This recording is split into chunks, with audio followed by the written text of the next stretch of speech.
The Ramblin Tea House is an entertainment-only podcast, meaning we're for entertainment only. While laughter is the best medicine, it's not the only medical attention you should be seeking. We have the same amount of medical degrees as WebMD, which is to say, none. Here at the Ramblin Tea House, we endeavor to handle all topics as respectfully as possible, but to err is human. So please tip your waitress, be out by closing time, and please don't park over the line.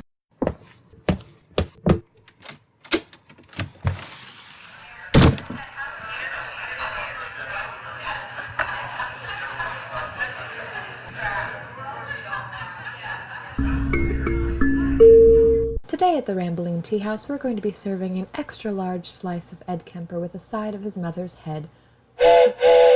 Damn, that's cold, Lily. I don't live on this plane of existence. I think we've figured that out already. Alright, Lily. So, what are we doing today? What are we doing today? We are talking about something that, I really don't need any provocation to talk about. I mean, dinner table, ballet class in the grocery store within earshot of a 5-year-old. It doesn't really matter. It just kind of falls out of my mouth. Edmund Kemper. One of your favorite subjects. Air quotes around favorite.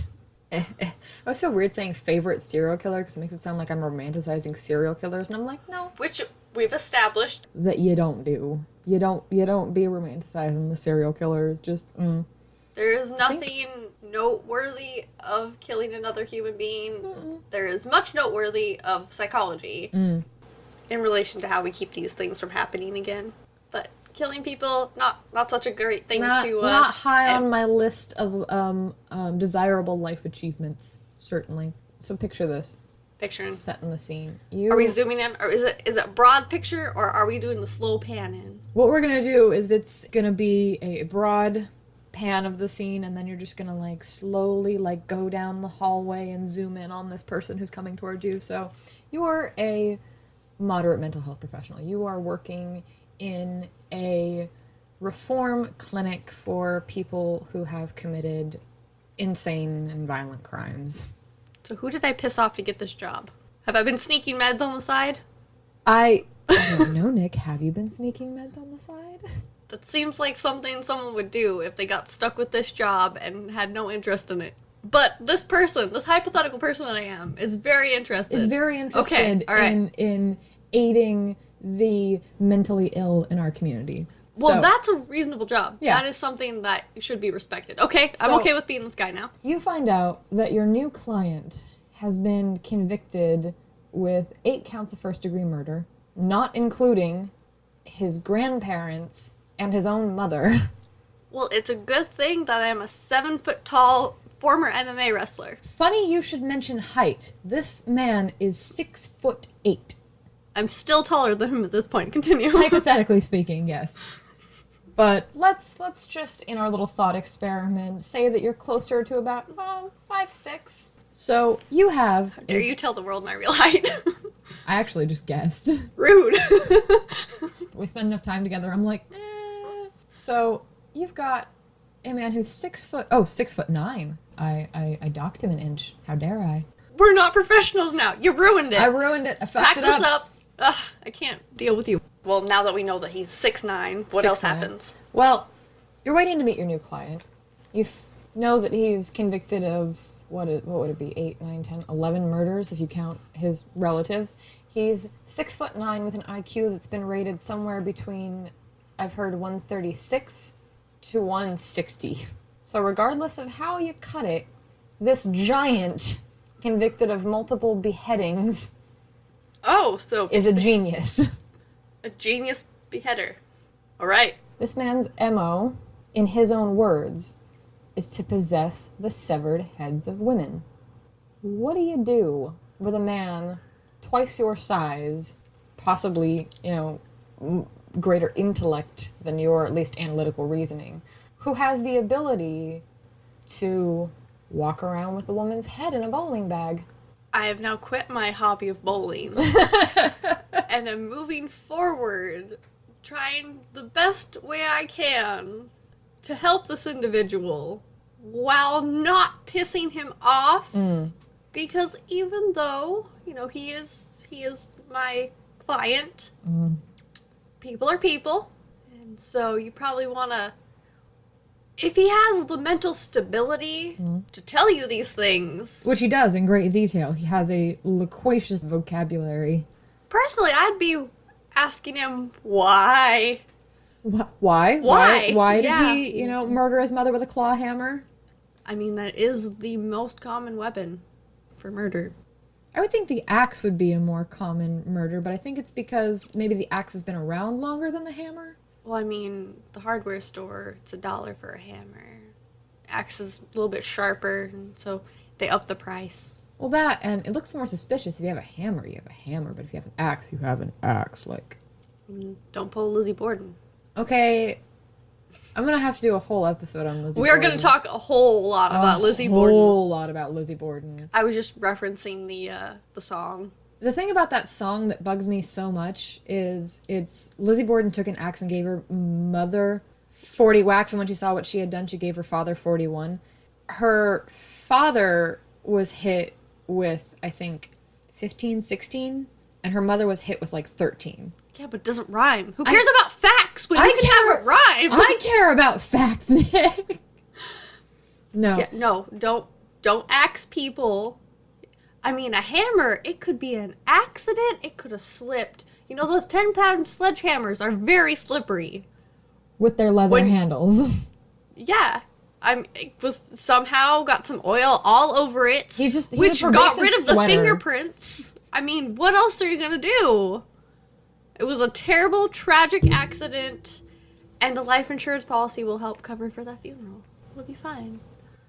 I like how you already have this planned out. I don't know what you're talking about, but Ed Kemper apparently might have had a plan. Ed Kemper did have a plan. Ed Kemper has something that not a lot of serial killers have. Serial killers are statistically unique among men, but he is unique among serial killers. He has this immense gift for introspection. He has... I mean, self-discovery and all that? He talks about this moment when he's carrying around a co-ed. He was the co-ed killer. That was his media-given mantra. Which is unhealthy. Which that is takes unhealthy. Away, that gives them idolization and power, and it takes away the fact that there was someone's head in a bag. Yeah, it kind of puts the Scooby-Doo mask back on old Mr. Jenkins, turns him back into the swamp monster. Wait, was Ed Kemper a real estate agent? No. He, well, never mind then. Terrible analogy. It is always a real estate agent, isn't it? It's always some crooked, like, lawyer type. It's all about the money. It's all about the money. Oh. I mean, if we've learned anything from Scooby-Doo, you can't trust real estate agents, bankers, Or lawyers. or lawyers. I'd believe that. Yeah. I love Scooby-Doo. So anyway. No, but Ed Kemper has this amazing ability to analyze his own behavior. He talks about a moment where he's walking up the stairs to a hotel or an apartment building, one of the two. You said it was an apartment building It was earlier. an apartment building, and he's walking up the stairs with a woman's severed head in his bowling bag, and down walks this young, beautiful couple holding hands, going off on a date, and he talks about he's very focused on duality. He's very conscious, very aware, very perceptive of these moments in his world where his reality is incredibly different from the reality of the masses. He's walking up with a woman's head in a bag when what he would really like to be doing is going on a date with that young woman, but because of the relationship he had with his mother and the violent, misandrous views that she had on men, he had no emotional ability to connect with people of the opposite sex. So instead of going out on a date and having healthy relationships, he would chop women's head off and, to borrow a phrase from him, humiliate their corpses. Ah! One of those. One of those. Ed Kemper, I give more leniency than almost any other serial killer because he has blatant remorse. So it's a psychopath rather than a sociopath mentality. Psychopaths have breaks from reality, and that's the one thing that I think Ed Kemper didn't have. Even when he was committing these arguably insane acts, he was aware that this is unhealthy. This is deviant, this is violent, this is dangerous. Which actually high-functioning sociopaths Yeah. and psychopaths both have that ability to go, this is different than other people. But the psychopath aspect is being able to kind of And I guess being a analyze rather than just go, this is how it is, which is, I've seen a lot of sociopathy. I think the difference between psychopaths and someone who has psychotic breaks is that with an actual full-blown psychopath, you have a degree of inherent manipulation that you don't see in someone who maybe just has another mental illness like schizophrenia and has psychotic breaks from reality. Yeah, that's so different. With people who are psychopaths, they only see relationships, or I should say predominantly see relationships as a means to an end. Like, oh, you have a girlfriend, but it's a way of appearing normal, it's a way of getting sex or a roof over your head or attention. So Ed Kemper tells a story after his second incarceration because he was having trouble living with his family, his mother and 2 sisters. He got shipped off to his grandparents' house. Yeah. Where he ended up killing both of his parents. And there's a really famous quote from Ed Kemper that says, "I just wanted to see what it would feel like to kill grandma," but if you watch interviews with him when he's asked about what was the onus to kill his grandmother, he said that was really out of place. That was outburst. He had already been displaying some violent, aggressive tendencies, and so his grandmother was worried that he was going to go down into the city because they were living out in the country and, you know, get involved with some rabble-rousers and get in trouble. And so she was watching Them damn roustabouts. Them damn roustabouts. Those rakes. So she was, to his own account, hounding his every move, and he didn't get to do anything. So this rage and anger that he felt at the overbearing matriarchal mother of his just transferred to his grandmother. And he eventually ended up killing both his grandmother and his grandfather. So some misplaced aggression. A lot of misplaced aggression, yeah. He openly says that all of the killings he did were just surrogates for his mother. Because all the times he killed were when he and his mother were fighting like cats and dogs, so he said. So it was more of a coping mechanism? Yeah. Ah. And there was sex involved with the necrophilia, but I would not categorize him as a lust killer because it wasn't his penis that drove him to kill. It was hurt and anger. Mm-hmm. Which, it's... You know what, Mouse? I apologize for the interruption. Your dog is such an ass. Yes. He's a good boy, though. We love him. So, it wasn't about lust. It was about my feelings got hurt, and I'm going to be unhealthy and cope with this by murder, which... When looking for the source of his MO of decapitation... He sees it, and you really don't have to look any farther than his childhood chicken farm. His parents used to raise chicken and have their own chickens and have their own garden, which was really common back then. People made, source their own food. Well, he got rather attached to these living things, like most kids do. You have any sort of animal around you, and if you don't have, like, some sort of brain damage or, in utero sociopathic inclinations, you're going to bond with these animals. Well, they were food. Yes. So... As most farm animals are. So his dad thought it would be a good idea to decapitate his 2 pet chickens in front of him and serve them for dinner. Because they were... It's pretty common, actually. Yeah, it is. But the thing is that he got very upset about it and was crying and didn't want to eat it. Well, they made him eat it, and then they proceeded to expose him to the death process of these animals until they became numb to it. Then, when he went and killed a neighborhood cat, he didn't understand why everyone was okay with the killing of the chicken, but not the cat. So it's not being taught appropriate lessons where, you have to kill things to eat meat. Yeah. And you don't have to kill things because they're alive and could be meat. He also has stories of playing these morbid games with his sister where... They would often play like electric chair or gas chamber, and basically they'd be tied to a chair and you'd have to see how quickly you could get out. That's a pretty standard game to play. That's a pretty standard game to play, yeah, with siblings. Mostly because you want to see if they've picked up any of your tricks and could they actually get out of this? Like if I tie them and run, would they be left there? I'm just assuming because I don't have any siblings. Yeah, or it could be... Explaining the process of changing a spark plug on a lawnmower involves having to hold the spark plug in while attempting to start the lawnmower because you got to make sure it seats itself properly. In conclusion, people play fucked up games with their siblings. He's not alone. Yeah. Which, in case anybody hadn't picked up, that's not how you do it. You just put it in, put the little... It's fine. You don't blush very often. When you do, it's you got this nice rose tint to your cheeks. It's bad. I did it to my brother and all his friends. And all of his friends. Yeah, I also got Matt one time to lick, you know those electric bug zappers? You did not. I did. The big. No, it looked like a tennis racket. Oh yeah, like Bruce has with the.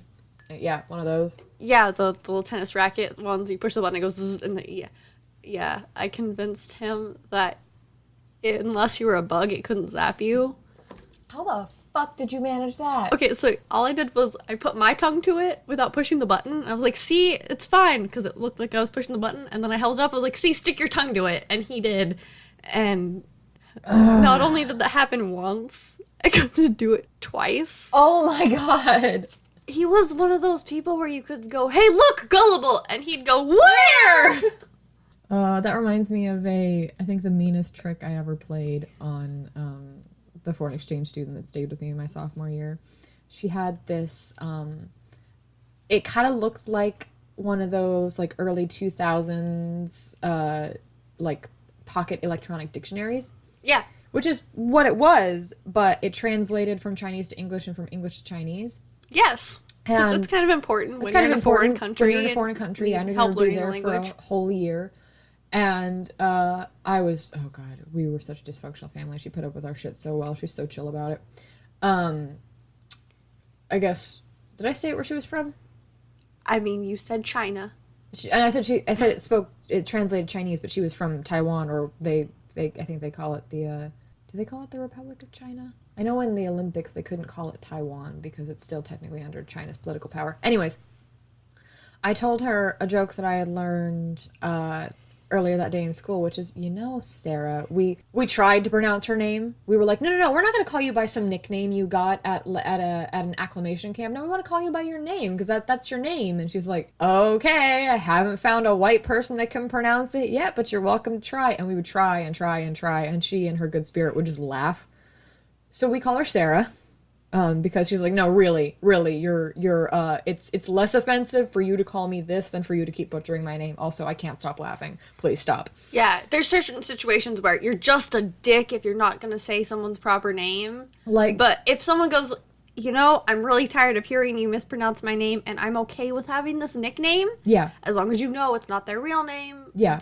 I'm not calling her Sarah because I think can I just call you Sarah? Like it's either. I told her, hey, Sarah, if you say hippopotamus really slow, it sounds like gullible. And she tried. Such a dick move, Lily. I was an asshole my sophomore year, okay? I was so fucked up. Children are evil. Mm-hmm. Yeah. And then they turn slowly good. They figure their shit out, hopefully. Or they turn into serial killers, one of the two. But she tried for a while to say it, and then she plugged hippopotamus into her dictionary and was like, yeah, that's fucking weird. And then she plugged gullible in. I'm just guessing she plugged gullible in because she looked up and went, hey! I think that was safely the meanest trick I played on her. I didn't feel right playing a trick on her because she already had to share a room with my annoying ass and deal with my dad and the American school system and, being in a foreign country. And, her grandpa died while she was overseas. Oh. Yeah. So you're just a dick. Yeah. That was later. That was way later. Oh, it's fine then. No, you're fine. No, Life happens, man. I was not a great roommate, but she took it really well. That's good. I mean, and you didn't have any siblings. I did not have any siblings, unless you count four-legged furry ones that go bork. Did you ever fight with them? I mean, I bit Sophie in the ear one time, and she bit me in the face. Not the same. It's not. Nope. Siblings play super messed up games with each other. What else was Ed Kemper up to? What else was Ed Kemper up to? Ed Kemper was up to a lot of stuff. His MO developed, I guess, slowly because he had started having fantasies about killing his mother when he was 8 or 9 years old. But he didn't start acting on his violent inclinations until he was in college. He had gotten released from a juvenile detention reacclimation center when he was 16. For what? Killing his grandparents. Oh! So they already knew he had, violent inclinations? Well, there's a difference between violent inclinations and murderous tendencies. Yeah, he had homicidal tendencies. He had homicidal. I didn't want to say homicidal tendencies because it's the name of a band, but. Yeah, but, I mean, there's also suicidal tendencies, which. They're not that different. When you, in the medical... One is killing yourself and one is killing other people. Yeah, but in the medical profession, when you find someone who's either homicidal or suicidal, the line between the two is very thin, medically speaking. And you see often that a lot of serial killers attempt suicide often before and after they commit and or get caught for their crimes. Ed Kemper made 2 suicide attempts in his, I guess, lifetime and his jail sentence. Both were with a pen or pieces of a pen, and he made a quip about how, the pen may be mightier than the sword, but I turned the pen into a sword.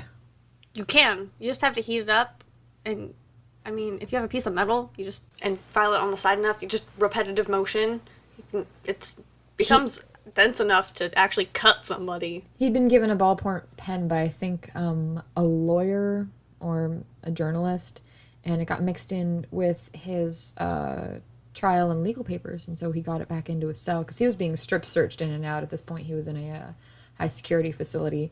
Well, when you become suicidal, that is a main thing that they do. Well, this was before no one knew he had suicidal inclinations at this point. Oh, so it's just because of his intelligence. It's his intelligence, and by this point, when he had made this particular suicide attempt, he had already been charged with 8 accounts of murder in the first degree. Ah, okay. Yeah.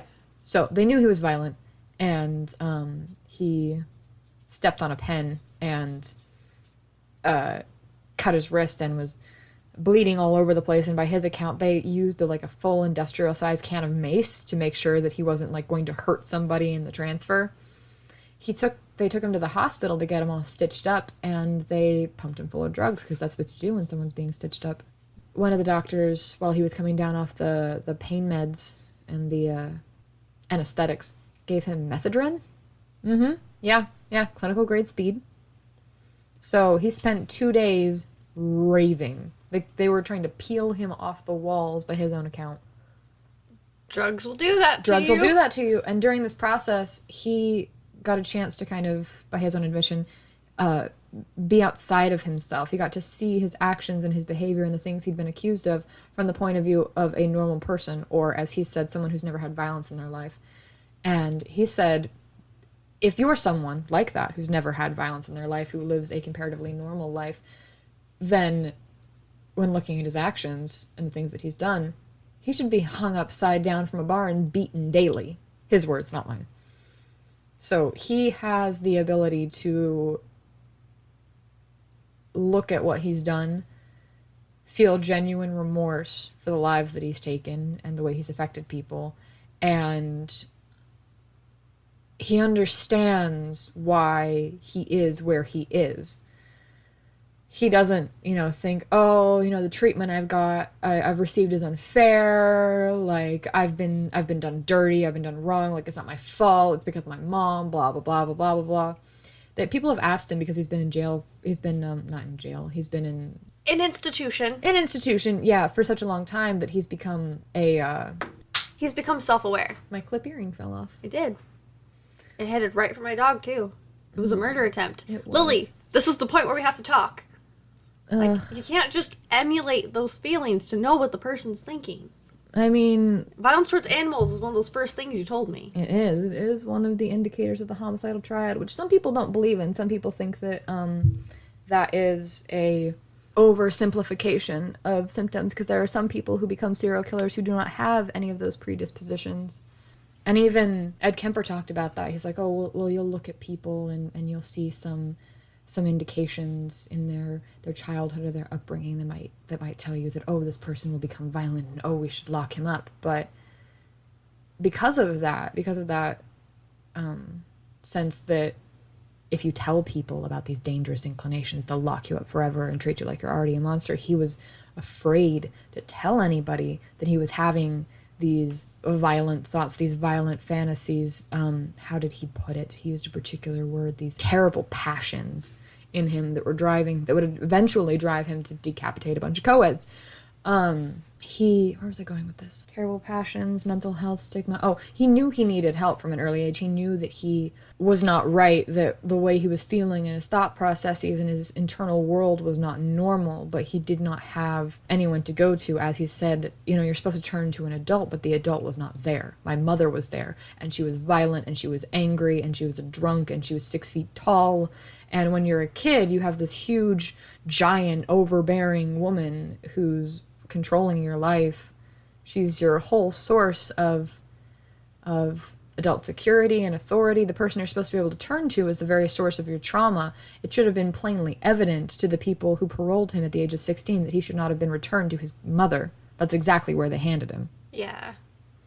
After you get that file that says, here's why, here's what happened, here's the details, and you still go, well, it's different this time, it's fine. After nothing has changed with the person that you're releasing this individual to, and expecting a different outcome is insanity. It is, yeah. And the thing is that they had documented, the psychiatrists and the medical professionals that were working with him had said he should never see his mother again. When you get out of here, don't call her, don't write her, don't send her Christmas presents, don't give her Mother's Day flowers, Cut all contact. She is unhealthy. She is not good for your life. She is detrimental to your health.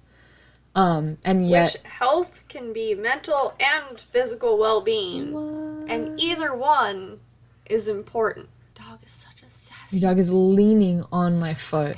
Bitch. Just... it's so hard. Is it so hard, Meow Meow? Your brat face will yell. Ed Kemper is really interesting because if you just look at his crimes, he would pick up hitchhikers and he'd give co-eds from the college rides home, and he'd take them out somewhere and he'd shoot them or suffocate them or stab them and decapitate them and have sex with their corpses and keep their heads with him until he, felt the need to kill again. If you look at that objectively, like he said, he should be hung upside down from a bar and beaten daily. That's really fucked up. But I give Ed Kemper the thinnest spider webs line of not doubt, like a benefit of doubt, but credit that even during these moments of insanity, he knew what he was doing wasn't right. He was so good at what he was doing that if he hadn't turned himself in, he probably wouldn't have ever been caught. He could have gone on killing and killing and killing and killing because he was very aware of the way that his mental state affected his ability to get away with a crime. There were times where he would want to kill, but he knew that he was in no fit state to do so because, killing these co-eds who were currently in his car would lead to him getting captured because he wouldn't do it the right way, quote unquote. I was going somewhere with this. So instead of having healthy coping mechanisms, he would kill, and then realizing that he couldn't do the thing properly. But I guess what I was getting at is he had the ability to get away with these crimes for a while, but he didn't. He turned himself in. He showed remorse. He understands people's anger and vilification of him, and he doesn't think that anything he says should absolve him of his crimes.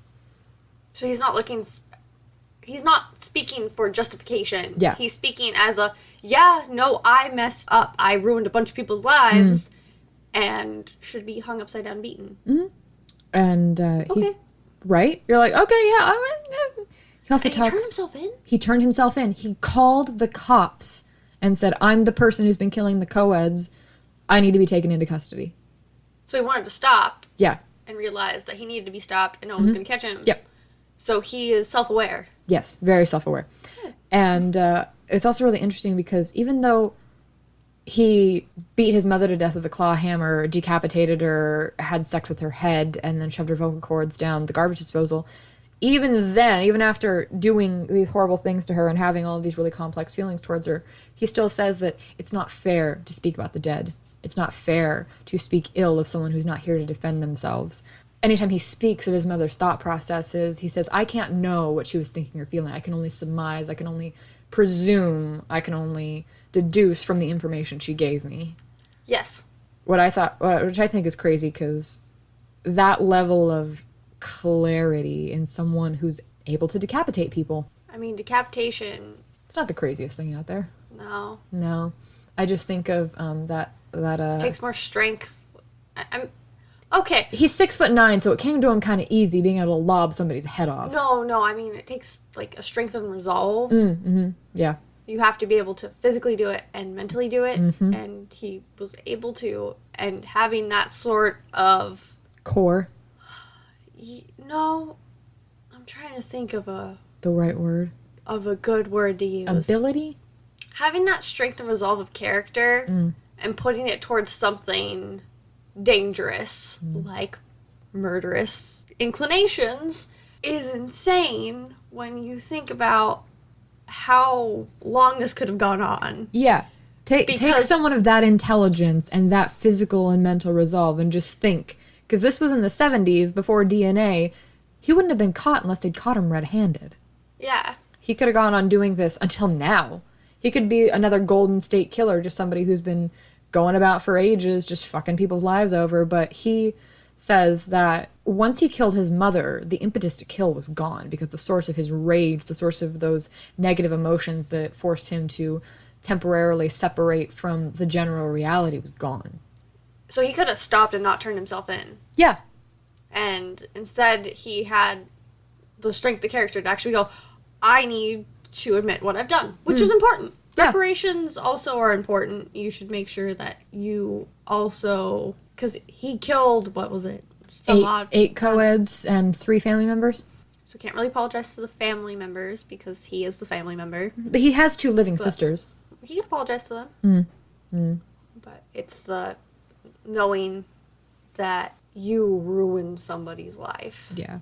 And being able to admit your mistake is an important part of being a human. Yeah, I was gonna say fully functioning person. He talks. It's really interesting because he says that now everyone knows that these women are gone because of the way that one woman treated her son. Yes, but Like- also he has to admit that they were his actions. He does, but that's like if you took that statement alone, you're like, oh, you're just trying to brush it off on your mom. But there's so many times where he's like, nope, it was me. Yeah. He did that. And as for why he killed co-eds, his mother worked at the college, and she would often talk about how these girls that went to her school were out of his league.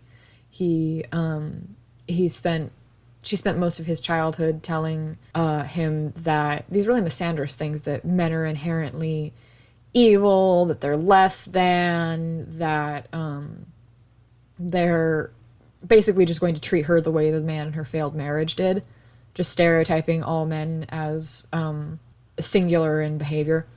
Violent dickwads. Yep, violent dickwads. And to his own wording, she would dangle these co-eds in front of him. Oh, here's these things that you don't deserve and you'll never get. And it was less about him killing these co-eds, less about him claiming something that he wanted, and more about him destroying something that mattered to her. And it started in his youth, where sometimes it was just possessions, like his sister broke his toy pop gun, so he decapitated her Barbie doll. It was this thing of, I can't get at you, so I'm going to get at something you value. Before he went so far as to kill the point of his rage, his mother, he was killing these women that represented her value system. They were pretty, they were young, they went to the college, they were everything he couldn't be, everything he couldn't have, everything his mother had. So in killing these women, not only was he letting out his rage and frustration and his anger and his disappointment, and insert negative emotions here about his mother, but he was also, in that same metaphoric blow, destroying things that she held dear. He's very big on metaphor and what things represent. Like when he was 8, his mother, who at this point was a single mother trying to raise 3 kids, moved him into the basement. Which, if you look at it, and he says it in the interview, that if you look at it objectively, it was the best way to make the system work, because he had 2 sisters that she didn't want him sharing a room with, because, kids need their own space, particularly of opposing genders, if you subscribe to that sort of thing. And in her view, men were terrible, awful creations. Mm-hmm. So, I forgot to put syrup in that. How's that coffee taste? Sharp. he said that it was hard for an 8-year-old to reconcile this action because they were up in what was basically like the third floor, almost like an attic level. They were high up, and he was down in this old stone basement with this giant, angry, loud furnace. They got to go to heaven. He had to go to hell. It's all about that philosophy, Major. It's all about that philosophy. It's all about the metaphors. Metaphors play very strongly in his life and his reasoning. Symbolism matters a great deal to him. And I think you can see it most in his reasoning for killing the co-eds and that story of the basement. On a lighter note, he was also a fan, being someone who studied psychology himself. He was a fan of behavior modification. For a while, he was doing time with Herbert Mullen, I think was also a serial killer. And okay.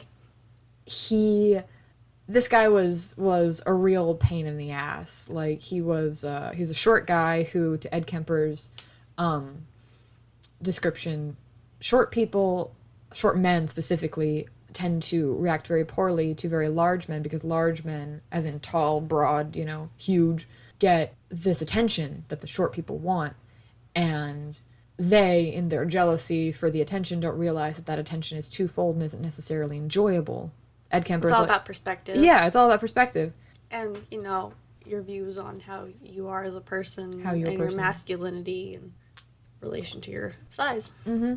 Which aren't comparable, but apparently a lot of people do that. And something I hadn't thought about, but he didn't really realize how big he was, because he doesn't think there's that much of a difference between him and his siblings or any of the people around him, but when he would see pictures of himself, he'd realize, oh gosh, there's this huge degree of literal separation between me and everyone else around me. So he also felt like an outsider. Very much so. But when he was with Herbert Mullen, Herbert liked to just stir up shit for no reason. Like, he would sing just to annoy the other prisoners, or he'd wait for, like, their television hour and then talk over the whole thing. I mean, the best for that sort of behavior is just, there's a space between the third and fourth rib.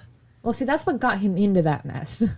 He's not going anywhere. Yeah, but still. So he decided that to make his stay more enjoyable and to avoid any conflict with the other inmates, he would start behavior modification on Herbert Mullen, and he devised this elaborate system involving peanuts and water cups. Anytime he did something good, Ed Kemper would give him these peanuts that he had. Anytime he did something bad or annoying, Ed Kemper contrived a rather elaborate grid system with using one of the guards and like a piece of string or a ribbon placed somewhere on Herbert Mullen's cell.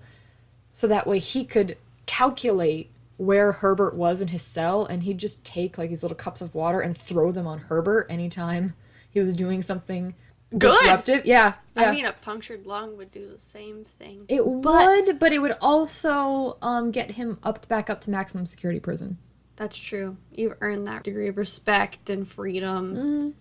But I cannot deal with people talking through a show. That's one of the reasons, if I have something I want to say, I tend to I pause shows a lot, because I have stuff I want to say, and I want to say it before I forget, but I don't want to talk over the dialogue, because you don't deserve to have to, like, fight to listen to me and the dialogue, or I'll try and, like, talk when there's no sound, and there's, like, nothing being said without the dialogue, because a lot of times, particularly if you're dealing with actors like Denzel Washington or Mads Mikkelsen, a lot of their acting is in between the dialogue, so it's like, okay, I don't want to try and pay attention to you while I'm trying to like absorb the emotion here in the scene. Anyways, so he would play this little game with Herbert, and like I said, Herbert liked to sing to annoy the other inmates, so Herbert would start to sing, and Ed would be like, oh no, hold on now, like, you gotta be considerate of the other people. Hey guys, do you want him singing? They're like, oh man, we don't want to hear that shit. Like, fire off. And you go, well, do you want to hear him sing now? Or do you want to hear him sing to your television time? They're like, oh yeah, fine, whatever. So Herbert would start singing, but because the annoyance was taken out of it, it was no longer fun for him. So he'd do it for like 60, 70 seconds, said Ed. And then he'd be like, this is boring. I don't want to do this. And he basically started molding Herbert into a more model inmate. How humanely Pavlovian of him. How humanely Pavlovian of him. Yes, indeed. He's been in the same place for a while. I won't give the actual address or location in case someone like me would like to go meet him. But in his time there, he works in the tech department teaching inmates like how to use computers. Yeah. He also records audiobooks, specifically audiobooks for blind people, because I imagine at the time he started this, audiobooks were really only for blind people. If you're dyslexic, I highly recommend audiobooks or podcasts. It's one of the reasons I love audiobooks and podcasts, because on really bad days where my dyslexia gets to me, no. Nope. Hey, Audible. What's up? How you doing? Hopefully we hear from them. Hopefully we hear from them. No. So yeah, I mean, it's a good way to... Give back. Yeah. I mean, he likes to read anyways, and this sounds like a weird thing to compliment a serial killer for, but he actually does have a really nice voice. You did send me that one interview, because I've seen Mindhunter. Yeah, I really like Mindhunter. I understand why, like, the daughter of Dennis Rader, the BTK killer, doesn't like that show because it features her dad, and she's like, oh, okay, whoa, no, like, I thought this was going to be good. Netflix recommended it to me, but I don't want to watch it. That's understandable. But if you haven't been personally affected by one of these men, I would highly recommend watching Mindhunter, because there are some sections where they take word for word dialogue from interviews. And Ed Kemper's really interesting because he's one of the few serial killers where you don't have to turn to professionals or even lay people like me to get information on the psychology of that particular person, because he will talk and talk and talk very openly and very intelligently and very articulately about his own... And honestly about his own... You can be as articulate and... Ted Bundy was articulate, but he's a fucking liar. Yeah, he was. Yeah, no, I remember. I remember you telling me.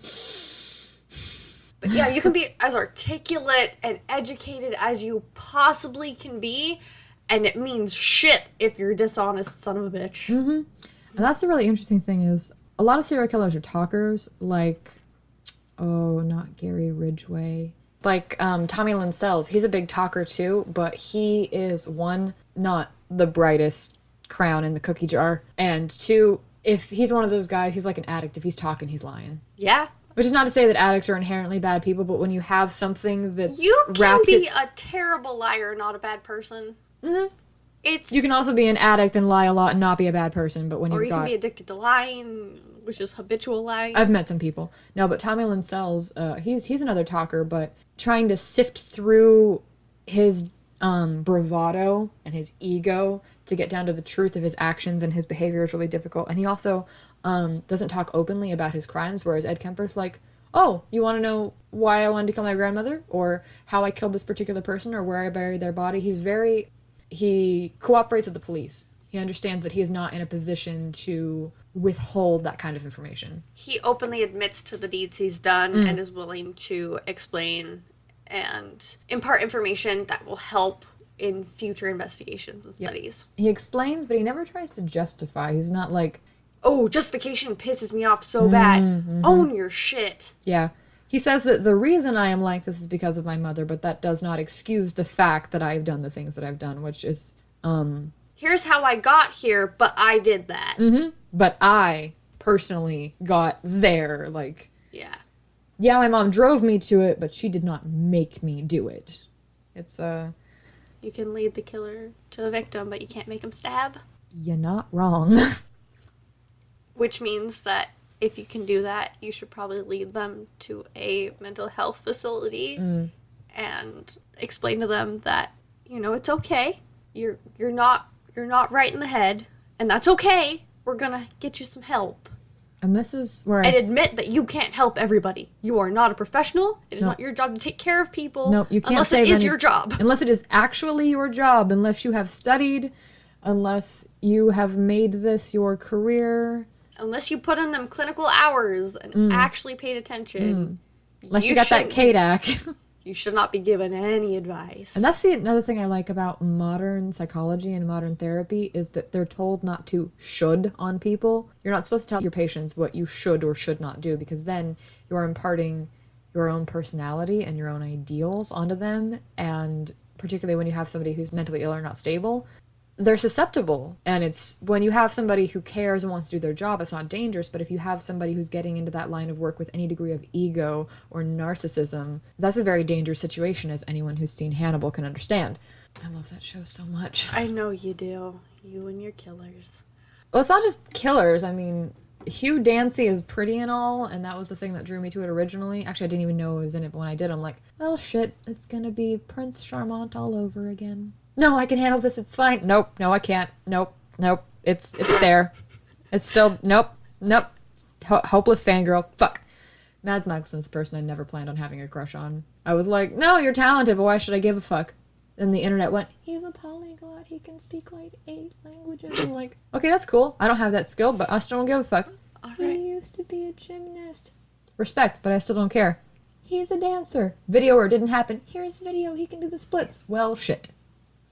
So you shouldn't tell people should, and don't tell people can't, because they already know it. Should and can't, in someone who has an unstable perspective on themselves already, it's very damaging from what I've seen when you tell someone who already knows how fucked up they are that they're fucked up and they're doing it wrong, because you're not telling them what could. How to improve. You can tell them what could be. Here's how we could handle this situation. Here's how you handled it. Here's some possibilities. Here's some options. Yeah, options. And you have to actually be willing to... The light bulb has to want to change. Sure. Yeah, you can't just go into your therapy session and stare at them for an hour. Yeah, you have to use your word place. You have to actually communicate your feelings. And a lot of times, particularly modern day therapists, they're just supposed to be a sounding board. They're supposed to be an unbiased source that you can turn to sort through your feelings and your thoughts so you can see more clearly. Because it's one thing to talk to a friend who understands you and relates to you, but sometimes your friends are the problem. Sometimes your playground and your playmates are the source of all of your distress, and having someone outside of that purview who could be like, hey, that behavior pattern of yours, how's that working out for you? How's that, is that working? Well, when was it working? What were you doing when it was working out? That's something that one of my husband's teachers used to say to his clients, and apparently it had really good results, because rather than forcing someone to like follow a set of rules that you find personally preferable, you get them to look at their own behavior patterns and find the things that not only that they don't like, but that they can change, rather than making them like fixate on, oh, you're a bad person. It's like, well, you're not your best, but how could you be better? Yeah, using retrospection and introspection to change and modify your behavior. You should be the water cup in your own life.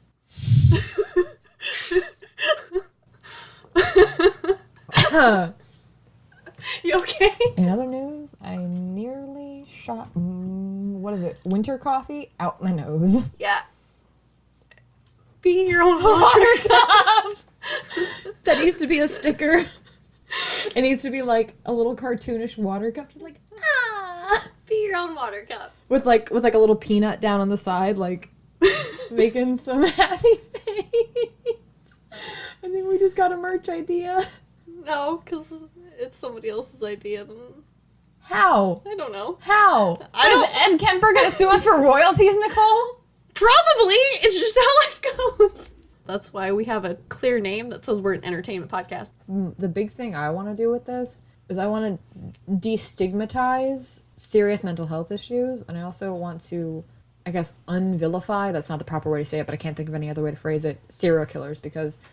You want to humanize people. Yeah, because these people, our current way of dealing with them is to deal with them after they've already committed a crime. It's the same thing we do with pedophiles. We don't bother with early detection. We demonize, we vilify to such an extent that these people who have these thoughts and feelings isolate themselves. And in isolating themselves, particularly in the modern era with internet, all they end up doing is finding niche communities, niche, whatever. They find a secular community that supports and romanticizes their it allows them their justifications. It supports and idolizes them. Their unhealthy behavior patterns, particularly violent behavior patterns. And so I think if you have these unhealthy thought processes, if you see these violent and homicidal inclinations in yourself, even on a minor level, like if you just see that when you get upset you are reactionary, don't isolate yourself for fear of becoming a monster, because the quickest way to die from an infection is to ignore it. That's how you get fingers cut off. That's how you get fingers cut off. or ahead in Ed Kemper's case. Yeah. But nonetheless... And don't take your mental health issues out on other people. Don't take your mental health out on other people. I don't care if it's, you just woke up on the wrong side of the bed that day and you're being a bit of a grumpy butt, or if your mother's been abusing you your entire life and you want to chop off the heads of co-eds.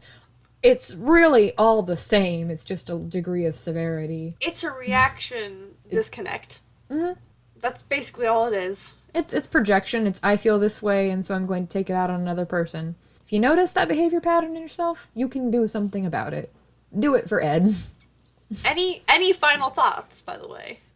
I know it would keep you up at night, but I would love to interview Ed Kemper. Yes. I would right. be more than willing to sit down in front of that man and be like, hey, I'm going to ask you a question that I don't think anyone's asked you in a long time. And I'd get all serious and I might lean in a little bit and I'd say, what is your favorite color? Just to throw him off, just to be like, you think I'm going to ask you about the crimes? You think I'm going to ask you about murder? No, what's your favorite color, man? So you want to play mind games with No, just that genius. one. Just that one. No, it's a mind game. It leads to avenues. There's that little one. Especially when you have fun with manipulation. Not that I know anything about that. No. And other than that, I'd be like, okay, now I'm going to quit bullshitting you. Let's just talk. But I do actually want to know what his favorite color is, because I feel like anytime people interview him, they only want to ask him about the dark stuff, which is fine because he openly admits that that's the stuff that he wants to talk about because he needs to, like, get it out some way. But people don't want to talk about that. They don't want to hear about him shoving his mom's, cartilaginous, his words, vocal cords down the garbage disposal. But I also don't think that people ask him, like, normal questions. I feel like treat him like a human. Yeah, I feel like the people who've worked with him for years probably do, but I feel like a lot of people are probably like, oh yeah, nice weather we're having. So where'd you bury her body?